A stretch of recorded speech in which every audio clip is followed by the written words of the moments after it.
A karon farko, Aisha Humaira ta aika wa Buhari saƙo. Tsohuwar jaruma Fati Ladan ta yi birthday.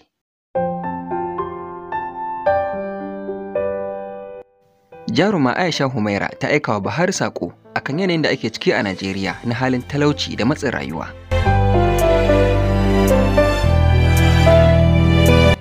Hakika duk wanda yake cikin Najeriya a wannan lokacin to tabbas yana gane kuransa. Domin ko da ma a ce kai mai kuɗi ne, to ta wani bangaren sai ka fuskanci matsaloli. Balle kuma a ce kai talaka ne, to wannan shi ake kira duka biyu. Babban kuma abin da ya ƙara jefa 'yan Najeriya a cikin tashin hankali shine batun wannan canjin kuɗi da ya bijiro, wanda ya ƙara jefa mutane a cikin tsananin yunwa da talauci, wanda hakan ya sa yawancin 'yan Najeriya suka ƙara tsanar Buhari da gwamnatinsa. Abin da kuma ya ƙara tabbatar da cewa talakawa sun ƙara tsanar Buhari shine ziyarar da ya kai jihar Katsina, duk da cewa jiharsa ce wato mahaifarsa, amma kuma ya sha ruwan duwatsu tamkar a gurin jifan shaidan. Abu na biyu kuma da ya ƙara faruwa wanda ya tabbatar da cewa 'yan Najeriya sun ƙara tsanar Buhari shine ziyarar da ya kai jihar Kano, inda anan ma ya sha ruwan duwatsu tun yana cikin jirgi kafin ma ya sauko ƙasa.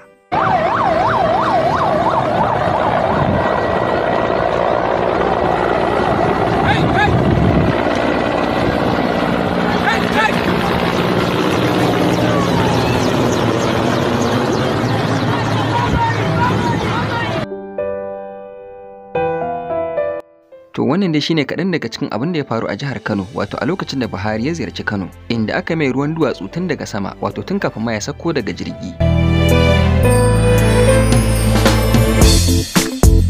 Abin da kuma zai ƙara tabbatar da cewa 'yan Najeriya sun ƙara tsanar Buhari shine wani ɗan bidiyo da za ku gani yanzu na wata 'yar zanga-zanga da wasu suka yi, inda a cikin zanga-zangar suke cewa Buhari tattara kayanka, Abuja ba ta uban, to bari dai ku ji da kunnanku. Abuja ba ta uban ka bace, tattara kayanka, Abuja ba ta uban ka bace, tattara kayanka, Abuja ba ta uban ka bace, tattara kayanka, Abuja ba ta uban ka bace. To ita dai jaruma Aisha Humaira ta yi wallafa inda ta aika sakonta kai tsaye zuwa ga shugaban ƙasa Muhammadu Buhari. Bari kuma ku ga rubutun da ta yi inda za mu karanto muku shi dalla-dalla. Wannan kuma ita ce wallafar ta Aisha Humaira wadda muka ɗauko kai tsaye daga shafinta na Instagram, inda ta fara da cewa "You are still my favorite person." Har yanzu kai ne mutumin da na fi so, saboda har yanzu kana nan da sunanka na mai gaskiya, da taimakon Allah da taimakon mu talakawa muka zaɓe ka. Amma yanzu babu wanda yake cikin tsananin wahala kamar talaka. An zo matsayin da yawa ba sa iya ciyar da kansu, saboda ko sun fito sana'a babu mai siyan kayansu, kowa babu kuɗi a hannunsa. Aisha Humaira ta ce, gaskiya ya kamata a duba mu akan batun canjin kuɗin nan, shine abin da ya saka mu a wannan halin. Ya kamata na kusa da Baba Buhari su yi kira a gare shi, idan bai san halin da aka shiga ba to su sanar da shi. Gaskiya wannan al'amarin idan ya ci gaba da tafiya a haka to ba zai haifar mana da ɗa mai ido ba. Allah ya sa saƙo ya je inda aka tura shi. Aisha Humaira. Waɗannan kuma da kuke gani su ne hotunan da Aisha Humaira ta saka a lokacin da ta wallafa wannan saƙo, ko kuma mu ce wasiƙa zuwa ga shugaban ƙasa Muhammadu Buhari. To wannan kenan. A ɗaya labarin namu kuma tsohuwar jarumar Kannywood Fati Ladan ta yi birthday.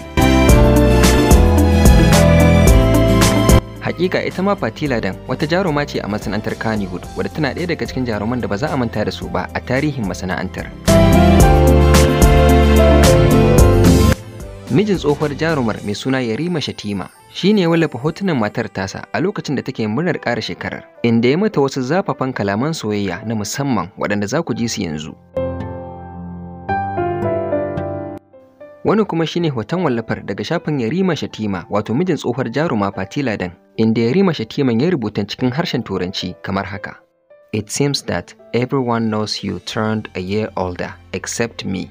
In my eyes, you are exactly the way that you were when I met you for the first time. Stunning and gorgeous. Happy birthday, my princess."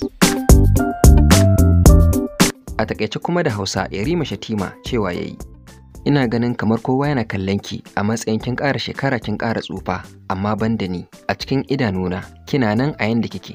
tun lokacin da na fara haɗuwa da ke a karan farko. Kyakkyawa, son kowa ƙin wanda ya rasa. Ina taya ki murnar ƙara shekara, sarauniyar zuciyata. To kamar yadda kuke gani a ƙasan wallafar ta Yarima Shatima Ali Nuhu ya magana inda ya ce, ina taya ki murnar ƙara shekara 'yata matar Shatima. Allah ya yi wa rayuwa albarka. To ita dai tsohuwar jaruma Fati Ladan an haife ta ne a jihar Kaduna kuma ta girma a jihar Kaduna, sai dai ta yi karatunta na jami'a a jihar Kano wato a Bayero University Kano, inda a nan ne ma ta shiga harkar fina-finai.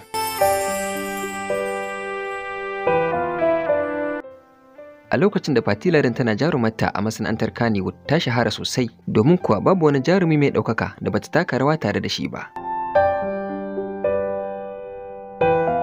Daga cikin sanannun fina-finan da Fati Ladan ta taka rawa a ciki akwai Adamsi, Al-Amin, Gani Gaka, Kana Gari, Talatu, Ina Nan da dai sauransu da dama.